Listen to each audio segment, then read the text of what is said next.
Welcome to DIYeasycrafts and BergKnifemaking.com. Today we're going to take a look at how to make cast resin shark teeth knife handles. Now this particular project started out with a 1-pound bag of fossil shark teeth, which I found on Amazon. I picked through that bag and I kind of picked out just the better teeth to play with. I had the concept of making a shark themed knife and wasn't decided on how the handles should look. The first set that I made, I just placed really intact teeth into a knife handle mold and spaced them how I thought would look good. And I figured at the end I'd put a colored spacer or colored liner behind it. I used Total Boat thick-set resin, which is a really great resin to use, especially if you don't have a pressure pot. It's very thin, it takes a long time to harden, and that gives any air bubbles that's in the mix plenty of time to reach the surface and dissipate before the resin gets hard. You do have to mix it slowly for at least 5 minutes in order to get the really good results. And then you do have to let it dry for several days before you attempt to grind it or polish it. But basically I poured it into each mold, filling up each mold right up to the top, right up to the top surface of the mold. And then I used the plastic knife just to rearrange the shark teeth a little bit. Some of the teeth had moved when I was pouring the resin in. Now, I did notice right away that there were some bubbles on the surface, and these are no big deal at all. You could sit there with a pin and pop them if you wanted to. I just use a little butane torch. And just very quickly, you don't really want to heat up the resin, you just pop in the bubbles. And I did that a couple of times, maybe for the first 4 hours I went back into the room twice and just popped whatever surface bubbles were there. So that's handle set number 1. For the second set, I just, put as many shark teeth into each knife handle mold as I could possibly fit. I mixed in some black fossil shark teeth, which I had found during my scuba diving years down in the South Carolina rivers. And again, I used the same Total Boat thick-set resin, poured it in, and these teeth are overflowing out of the mold. I really wanted it to be as compact as possible. And I figured once I grind these down, it's going to give some intact teeth. You're going to be able to see, partially ground teeth and the different colors inside. Hopefully it'll come out good. So these are the two results. I actually left them for about 4 or 5 days to get nice and hard. This is the first set that I did. Nice and clear, nice and hard.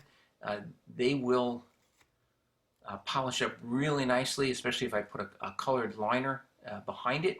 Blue or black might look nice, maybe even red. And then the second set is actually the set that I think I'm going to use. The more you look at it, the more details you find. So I've got a bunch of shark teeth protruding from the top. I could actually just polish the bottom. I could sand that and polish that, and that would look good also. So now that I decided which one I'm going to use for this knife-themed blade, I went onto my 2x72 grinder with a very coarse grit belt and started to grind away to flatten the top surface of that knife handle blank. And really what I want to do is I want to grind it down and polish it up and see what the final result's going to look like before I really put much time into this particular set. It ground pretty nicely, but it takes a long time. Don't forget, these aren't regular shark teeth. They're fossilized shark teeth, so it's like grinding stone. A coarse grit, don't heat it up too much. Let it cool a little bit, or dunk it in water as you're grinding. And if you're not in a rush, and fortunately I wasn't, you can get them pretty smooth relatively quickly. It'll be interesting to see when I go to mount these on the handles, whether I can drill the holes through them for the pins, etc. I polished them down to a 120 on the belt sander, and then I used a 220, 400, 600, 1000, And then I just wanted to polish it up really just so that I could take a look and see whether I liked the finished product or not.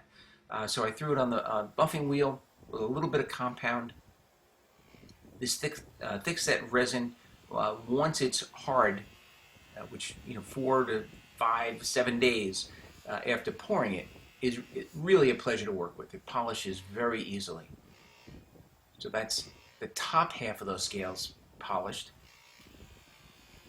And the real trick here is to sand it, down to 1,000 or 2,000 grit before you attempt to polish.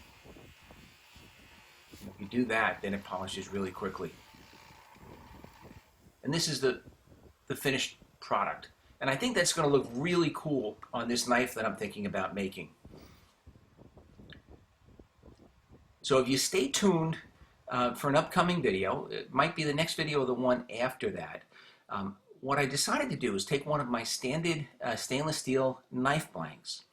I'm going to bevel it, I'm going to heat treat it, get it all ready, and then I'm going to electro etch it. Now I've done a lot of metal etching in the past, but for this one I actually went out and hired a graphic artist to design the knife head or knife face that's going to get etched onto this particular blade. So stay tuned for the upcoming video, part 2 of this little mini series, and I'm going to finish off this knife, etch this design onto the blade, and then I'll be mounting those knife teeth handles onto the same blade. Now on another note, if any of you guys are fishermen or just like boating and being out on the water, please check out bluedaysgear.com. We've got an assortment of some really cool designed apparel, t-shirts and sweatshirts and windbreakers, sea turtles, striped bass, a bunch of different designs, really geared towards the outdoor lover and people that love nautical living. I hope you enjoyed this video. If you did, I ask that you please give it a thumbs up and subscribe to this YouTube channel. I'd like to invite you to our Facebook group, Knives and Knife Making. If you're interested in making your own knives, check out the book that Jason Northgard and I put out a couple of years ago called Introduction to Knife Making, and that can be found on Amazon.com. Thank you very much.